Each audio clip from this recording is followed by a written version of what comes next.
This is plant number 3. It's the Juliet cross. It's a plum shape. Very, very sweet, very nice plant. And it's got a sucker that's growing here. Looks like there's one underneath there too. But I'm going to cut it off here after I collect this fruit that's growing, because it just tastes so good. I've topped the plant up here so it doesn't grow, and I'm going to keep suckering, but I'm going to keep collecting the fruit. It's so good.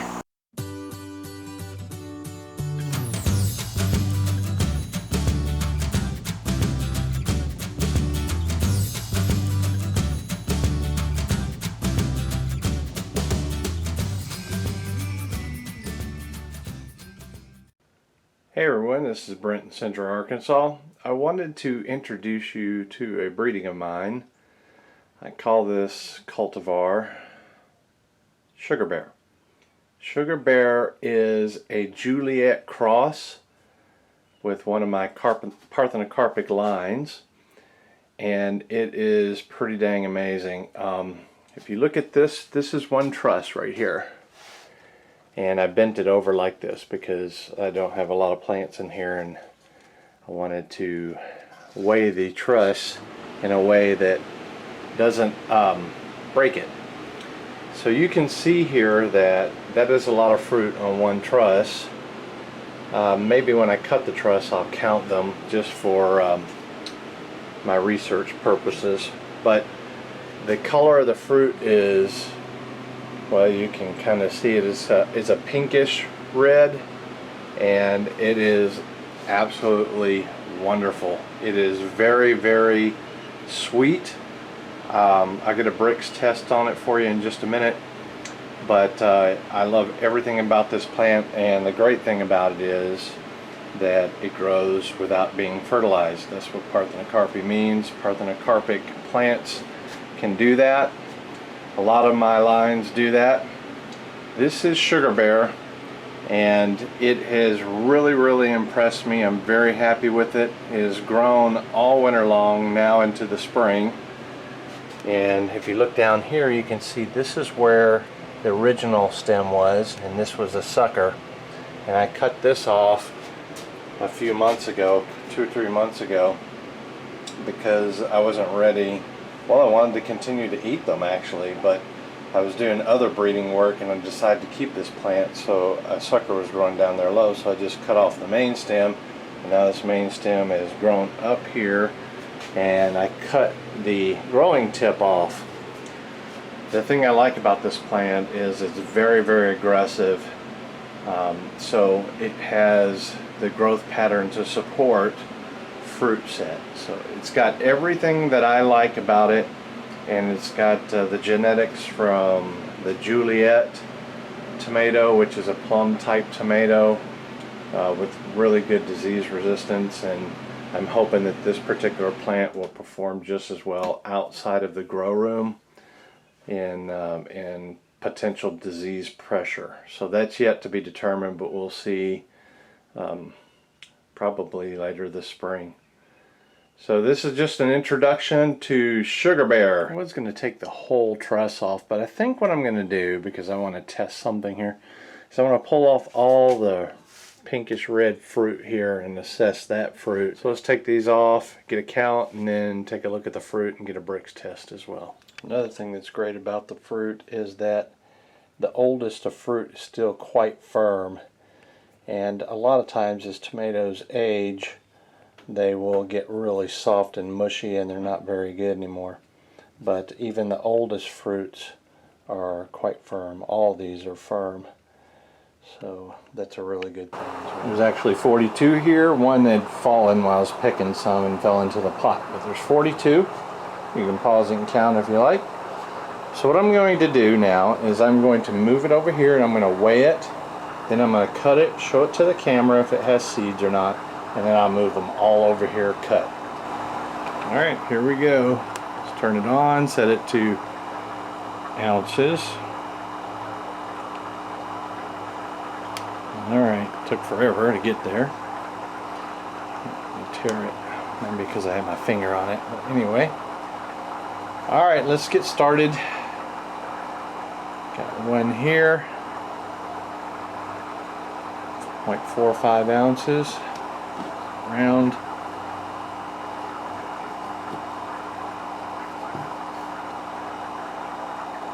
There is no seed in that one. When I do this, you can kind of see that the locules are there. I'll cut this one open so you can kind of see throughout the whole thing, so you'll know there's none hidden somewhere. So let me put that over there, and we'll do the same with this one. Now if I don't see any seeds, I'm not going to cut them all open like this. I do it with the beefsteaks, but with these little ones it's pretty apparent from the get-go. If it's iffy, I'll cut it, but you can see there's no seed in there. So that one's seedless. Zero it back out. For some reason it was off a little bit. 0.44 ounce.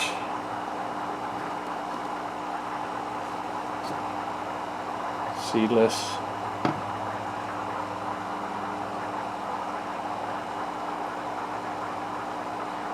0.67 ounce.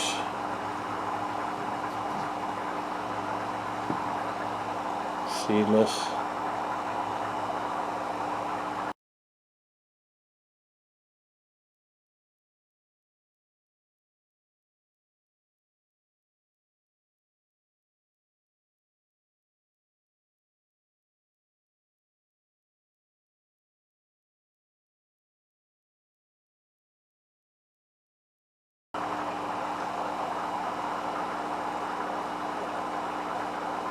.49 ounce. Now average every one of these together to get an overall. Seedless. I was kind of hoping to get some seed, but these were grown. Whoop, I don't know why I shouldn't be cutting these here. I must have cut them because it was wet. I wasn't paying attention. 0.36.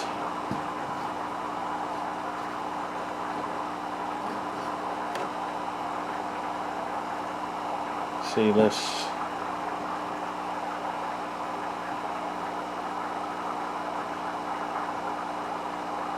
.87.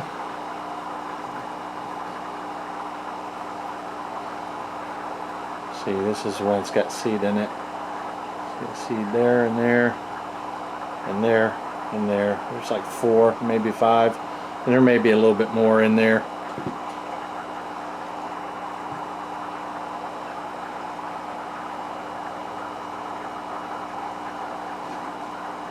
0.63.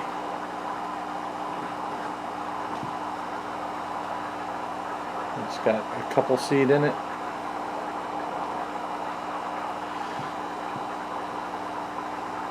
And this is going to happen because sometimes seedless, because even though there's not much wind in the room, a slightest wind can make it pollinate. But there's also vibrations from the air pumps and stuff I use. 0.49.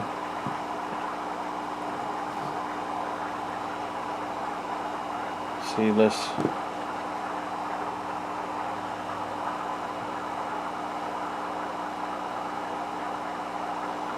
0.87.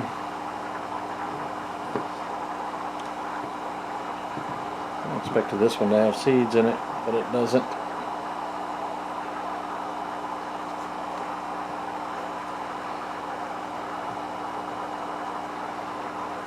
0.72.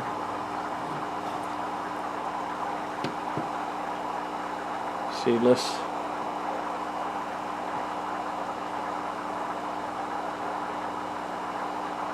0.96.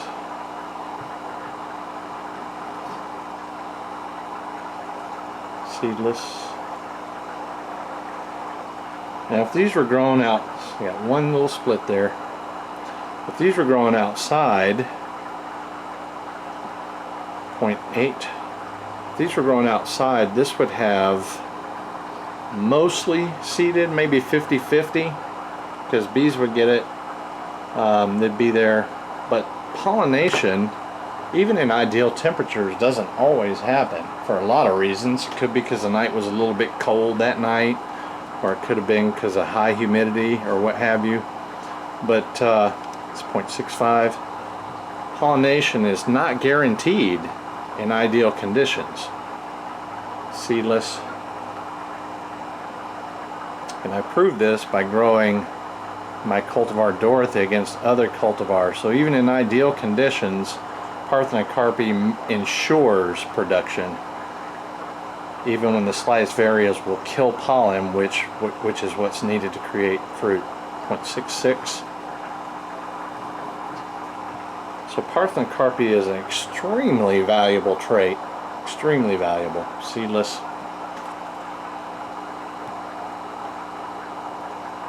.68.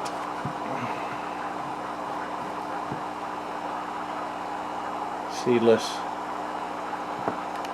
One of the things about Parthenocarpy also is I found is that the sugars are higher, so the flavor is better. 0.85. And we're going to do a Brix test after I get done with this, and we're going to check and see. But usually this cultivar is got a high Brix. Seedless.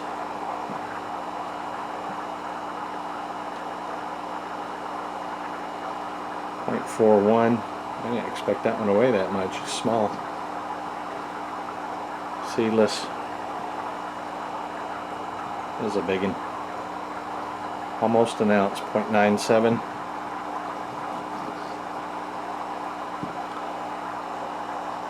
Seedless. You notice too that in a lot of the seedless, the liquid here, the placenta is what it is, for the seed cavities, is a lot of times smaller, and that equates to a meatier tomato, which is beneficial in a lot of ways. Processing, overall fruit versus liquid, pulp versus liquid. 0.48. Seedless. There's not very many seeded ones, is there? 0.68. Seedless. So in my particular case here, I grew it indoors, and that ensures seedlessness for the most part, but 0.58. But controlling the environment, keeping the wind and pollinators out, or even cutting the bud in half, so you cut off the female end of the stigma. It's called the stigma. It's the female part that's sticky on the end of a style, the female part of the flower. It's 0.74. If you cut that piece off, that's where pollen attaches and goes down the tube into the ovary. And if you cut the bud in half, you remove that part, and that'll absolutely make sure you have seedless fruit. This one's seedless. So that's a runner there, 0.45. And that'll ensure that anybody can create a seedless fruit just by cutting the bud in half. But if you grow it in protected culture, polytunnels, greenhouses, that sort of thing, you're going to get almost all completely seedless fruits. That's exactly half an ounce, 0.5. Seedless.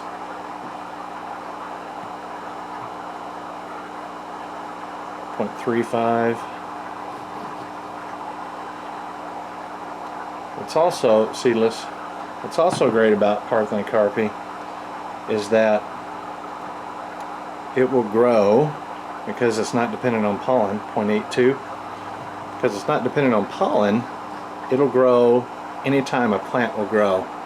So if a tomato plant will grow at 33, 34 degrees, which it won't die until it freezes or gets frost, seedless, then the tomato itself will grow. So what does that mean? That means you can get tomatoes in, 45, 50 degree weather, 0.6 ounces, all the way up to 105, 110 even. I've grown them consistently in the greenhouse in temperatures above 105 for days on end, and they continue to, I haven't tested all my cultivars, but my cherry tomato and a couple others I've tested that way. 0.62 rather. One seed right there. There may be other seeds here too.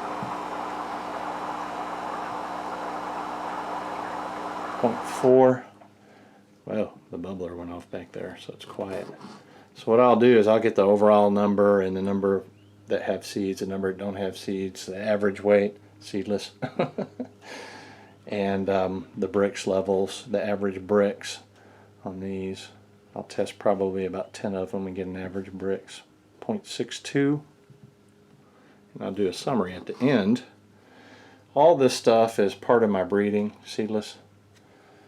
And almost all my breeding in tomatoes is Parthenocarpic. I've got so many lines here, I don't know, but between 30 and 50 different lines. I haven't even counted them yet. 0.56 of every kind of you can imagine, and I've got dwarfs going now, even multicolors, seedless. And it's so easy to breed this genetic capability, which is natural capability, by the way. 0.48. This was a mutation, a Mother Nature mutation off of a plant. It was only one in about 50 I grew that presented this way when I was doing the heat stressing. I also limited water, seedless. I limited the water .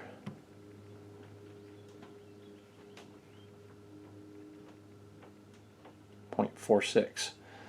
I limited the water and put it in extremely high heat, and all I was going to do, because in Arkansas they quit growing during the summer, seedless, is try to find tomatoes that were naturally 0.60, naturally easier to cope with the high heat and lower water levels, because heat also causes evaporation in containers and even in the ground, wilting and all that. 0.48. So when I did that with beefsteaks and cherries, and that was, dang it, I didn't show that one, I don't think. If I didn't, it was seedless. 0.33. So that was all I was going to do. It was a very simple strategy, seedless, and all I was going to do was select the second generation, the best tomatoes, and one presented in a cherry tomato. Now, just for the record, all the others, beefsteaks and cherries and everything, none of them produced in the high heat, and they all, in fact, died. A lot of them died anyway, most of them died. But this one that the mutation came from, it was just as pretty as could be. It was so awesome. It was growing a tomato on every single one. 0.54. And that's where it began. About 7 years ago now. Seedless. Did I show that? I'll show it.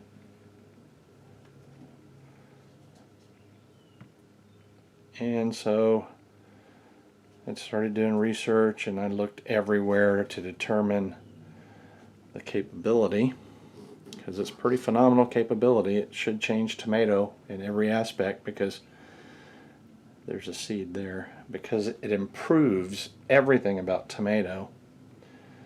You know, I mean, you can just take your disease resistant varieties. It doesn't have to compete with other forms of tomato like high disease resistance. 0.28, I think that's the smallest one yet. So all it does is increase production and provides, this is the last one, and provide ability to grow tomatoes where you couldn't before. Also, it helps with processing because they don't have seeds in them if you put them in an environment. 0.31. So it's pretty great. Seedless. Okay. So, excellent, excellent, excellent. Now there wasn't, I'm going to keep this here because I'll just take the camera off here. We'll show you just a quick view of the tomatoes. We had a total of about 3 to 5 with seeds, and all the others were seedless. I'll do a definite count in editing and give a summary. So, yeah, that's awesome. So I'll get a Brix test. I'll give you a quick peek at something else that I think is pretty dang amazing. Those right there.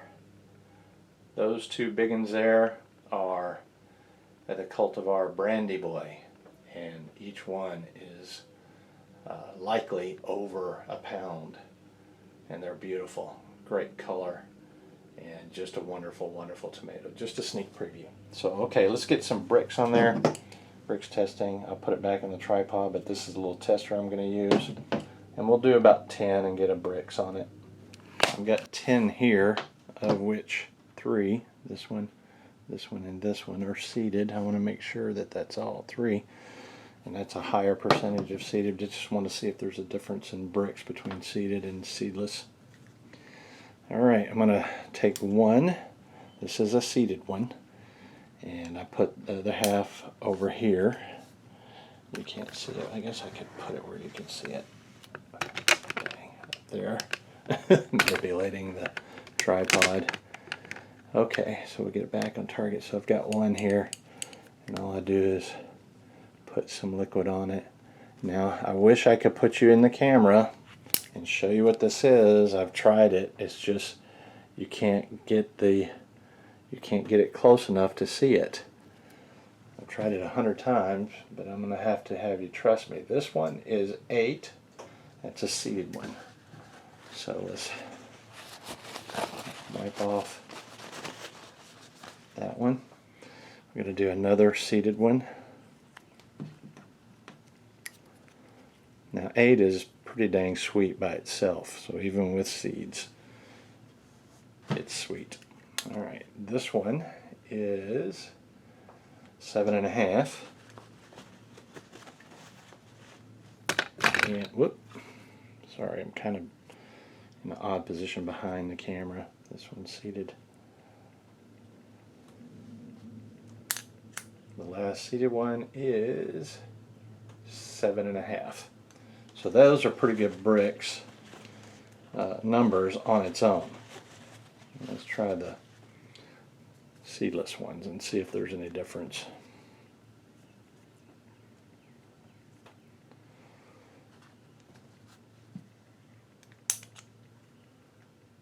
This one is, nope, that one's 7.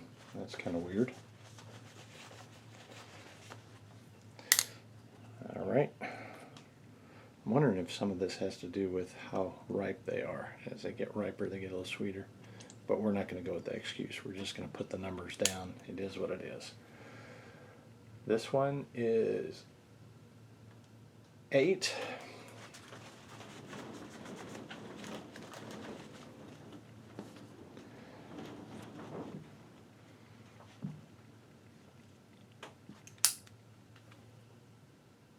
This one is 8. I was actually expecting above 9. I've seen it a number of times here, but it is what it is.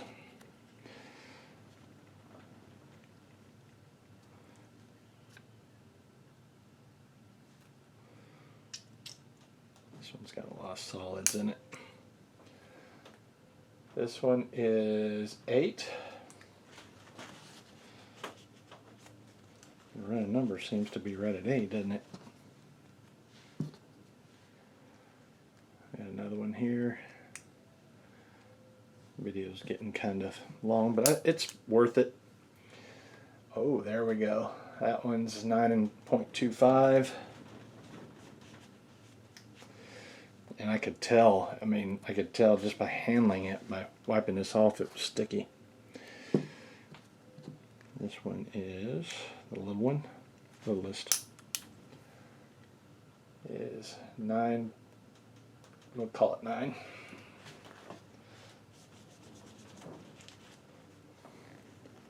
And the last one. Put the camera over here. Last one. It is 8. It's really weird. Usually it's kind of 8.25, 8 3/4, but that one's 8. So overall, my sense is about 8, but I'll put it in the summary again. I'm going to do a quick little taste test, kind of an informal thing. I love these tomatoes. I made selections, so obviously it's going to be a good review. So let me put the camera down just a little bit so I can see.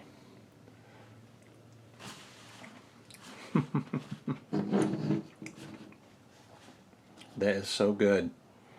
The skin isn't that detectable considered for a crack-free variety, or almost nearly. Every single one but one did not have a crack in it.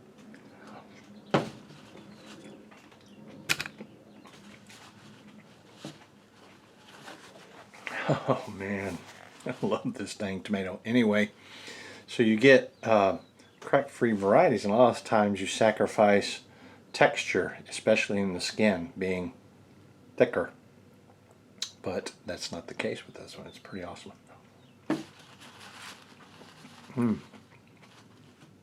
That one's a little less robust and sweet.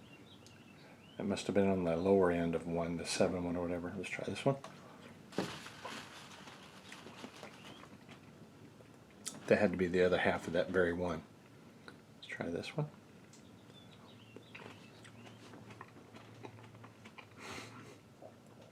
Very, very good. I wish I had another couple taste testers near me. Dropped one on the floor.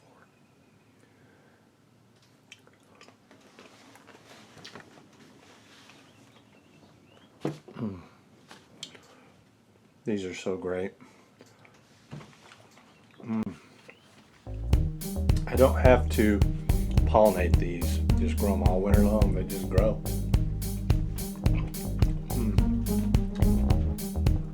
Okay, that's it for Sugarbear, guys. I just kind of want to, I don't have any more of the videos up because I got some stuff going on in the background. I don't have any videos up, I don't think, of my Parthenocarpic work. But I wanted to show you this one because it's special to me now, and it's what's going on right now. That plus the Brandy Bear, which is going to eventually be published. Let's bring you guys.